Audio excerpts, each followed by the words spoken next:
Bienvenidos a un nuevo video del canal Hablemos de Medicina. Mi nombre es Sebastián Salazar y hoy estamos entonces en un video más de esta serie llamada Fisiología Sanguínea.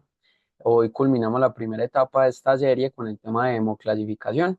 Si no han visto los demás videos de esta serie, se los voy a dar por acá recomendaditos en el canal, que está el video de generalidades y el de hemostasia, que se compone de hemostasia primaria, secundaria y toda la parte de la coagulación, para que vayan y lo revisen, para entender más bien esta fisiología sanguínea como un grupo de fenómenos.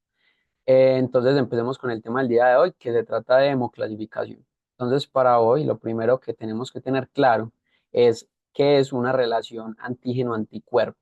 ¿Por qué? Porque esto es lo que nos va a permitir no solamente entender de qué forma sabemos cuál es el RH o cuál es el grupo ABO de una persona, sino también qué es lo que nos va a permitir entender por qué se generan las patologías relacionadas con este tipo de temas de hemoclasificación.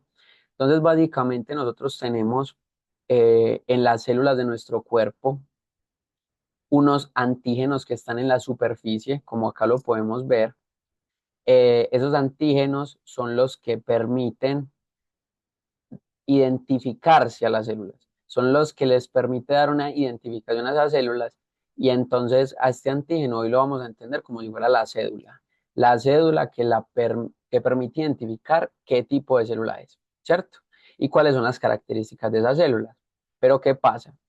Cuando una célula está en el organismo, sobre todo si es una célula desconocida, se generan unas proteínas inmunológicas llamadas anticuerpos. Estas relacionadas pues con todo un tema de respuesta inmune, que lo pueden ver en la sección, en la serie de fisiología inmunológica o inmunología, y básicamente estas se producen en respuesta a un antígeno. Entonces van a ser unas proteínas especialmente diseñadas para pegarse a esa cédula de esa célula, y en caso tal de reconocerlas pues en su mayoría como malignas o extrañas, no lo digamos malignas, pero sí extrañas, y aquí parte de donde se va a dar esa respuesta para destruir esas células, ¿sí?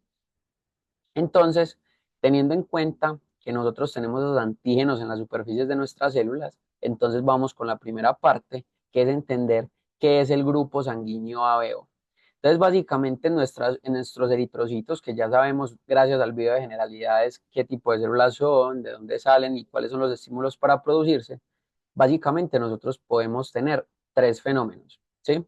Que tenga, bueno, cuatro fenómenos en realidad. Estos partiendo de dos tipos de antígenos, que vamos a tener el antígeno A y el antígeno B, como podemos ver acá, ¿sí? Entonces, teniendo eso, podemos tener cuatro combinaciones, que tengamos solamente el antígeno A, que tengamos solamente el antígeno B, que tengamos el antígeno A y el antígeno B a la vez, o que no tengamos ninguno de los anteriores. Esos son los cuatro tipos de grupo sanguíneo que tenemos normalmente identificados, eh, que básicamente es cuando vemos, que es que yo soy A, yo soy B, yo soy AB, yo soy O, ¿cierto? Que realmente es cero porque tiene cero antígenos en su superficie. La manera de entender esto es simplemente, yo utilizo mucho una analogía que es con los equipos de fútbol. Entonces vamos a decir que las personas con antígeno A, esas células se identifican como hinchas del Real Madrid, y las de antígeno B como hinchas del Barcelona. Entonces, las células del Real Madrid, o sea, los tipo A, van a producir anticuerpos, como vimos anteriormente, contra lo opuesto, ¿sí? Contra lo extraño. Van a producir entonces anticuerpos anti-B, ¿cierto? Porque ellos son antígeno A, produce anticuerpos anti-B contra los del Barcelona.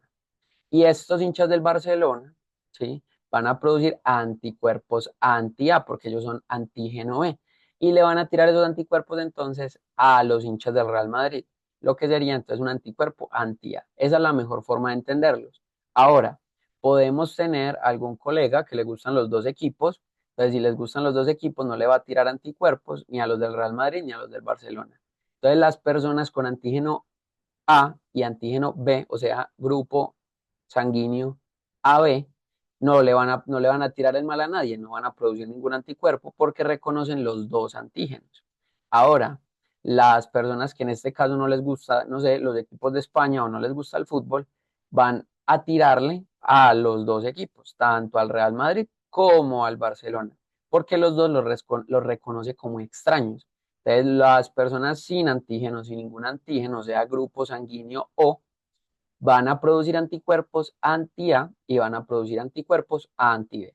Esta me parece la forma más sencilla de entenderlo y así es como podemos saber cuando una persona tiene entonces un grupo sanguíneo A, B, AB u O. ¿Qué pasa? Si entonces nosotros tenemos un paciente que necesita una transfusión, ¿cierto? Entonces nosotros tenemos que tener esto en nuestra mente, sea en una transfusión o cosas que pasan, por ejemplo, cuando tenemos una paciente en embarazo, ¿sí? Cuando hablamos de incompatibilidad transfusional por grupo ABO, eso es diferente a incompatibilidad RH, que ya lo vamos a ver. Pero entonces, ¿qué es lo que tenemos que tener en cuenta? Que si yo tengo un paciente que es grupo sanguíneo A, yo no le puedo dar sangre con que sea de un grupo B porque va a producir anticuerpos contra la sangre del paciente, ¿cierto? Y esto va a generar una incompatibilidad transfusional, ¿sí? Sin embargo, yo podría darle una sangre de tipo AB porque ella no va a producir ningún tipo de anticuerpos. ¿Cuál sería la que yo no podría dar? Yo no podría dar sangre O, ¿sí? Porque ella va a producir antígenos anti-A y van a producir antígenos anti-B, ¿sí? Pero acá entonces tenemos los que son donantes y los que son receptores universales. Entonces, por ejemplo, el paciente con grupo AB va a ser un receptor universal porque él simplemente no lo van a poder atacar, ¿sí? Perdón, su sangre no va a atacar a ninguna sangre que reciba. Y los donantes universales, entonces, van a ser todos aquellos pacientes que tengan una sangre sin antígenos, porque el cuerpo de la persona que lo reciba no va a reconocer ningún antígeno y no va a atacar nada. Si yo le doy a alguien un tipo de sangre O y el paciente tiene un tipo de sangre A, esa sangre A solamente va a reconocer como extraño la B o la AB. No sé si me estoy haciendo entender. Entonces, si yo le doy O, como no va a tener antígenos, esa sangre propia del paciente no va a atacar a la sangre O. Entonces ahí es cuando hablamos del término de donante universal. Mientras que el paciente AB podría ser más bien un receptor universal, porque él no produce anticuerpos contra absolutamente ningún antígeno. Por el lado del factor RH, entonces esto va aparte, ¿sí? De lo que es el grupo sanguíneo. Entonces, el grupo sanguíneo no es O positivo, es grupo O RH positivo. Eso es una diferencia que tenemos que tener en cuenta entre grupo y entre RH. Y básicamente parte del mismo principio. Nosotros tenemos un antígeno que se llama el antígeno D. Cuando las células de nuestro cuerpo, los eritrocitos, tienen antígeno D en su superficie, vamos a decir que tiene un RH positivo. Si por el contrario, las células, los eritrocitos de nuestro cuerpo, no identificamos antígeno D en su superficie, vamos a decir que van a ser un RH negativo. ¿Listo? Sin embargo, hay otros tipos de antígeno. El que más utilizamos es el D porque es el más antigénico, pero tenemos también lo que es el antígeno C mayúscula, E mayúscula, C minúscula, D minúscula y E minúscula. ¿Qué pasa?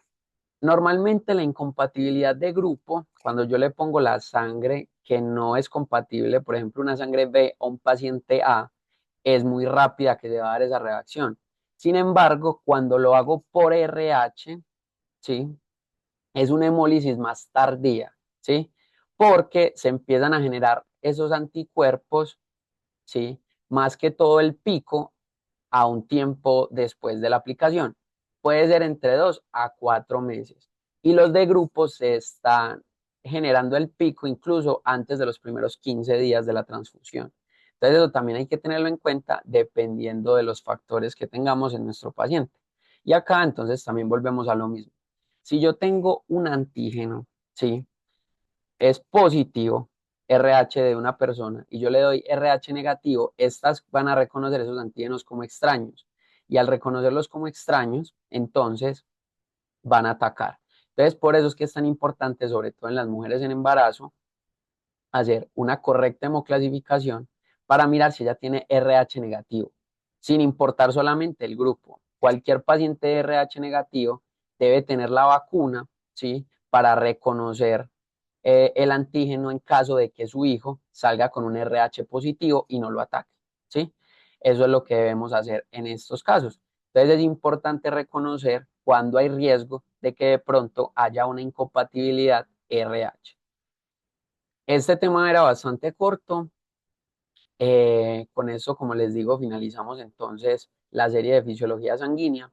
Sin embargo, para las personas que no lo han visto, les voy a dejar acá en la pantalla final los otros videos de la serie y también el video de toda la parte de inmunología para que lo puedan ver y puedan entender más a fondo cómo funciona todo para producir una reacción antígeno-anticuerpo.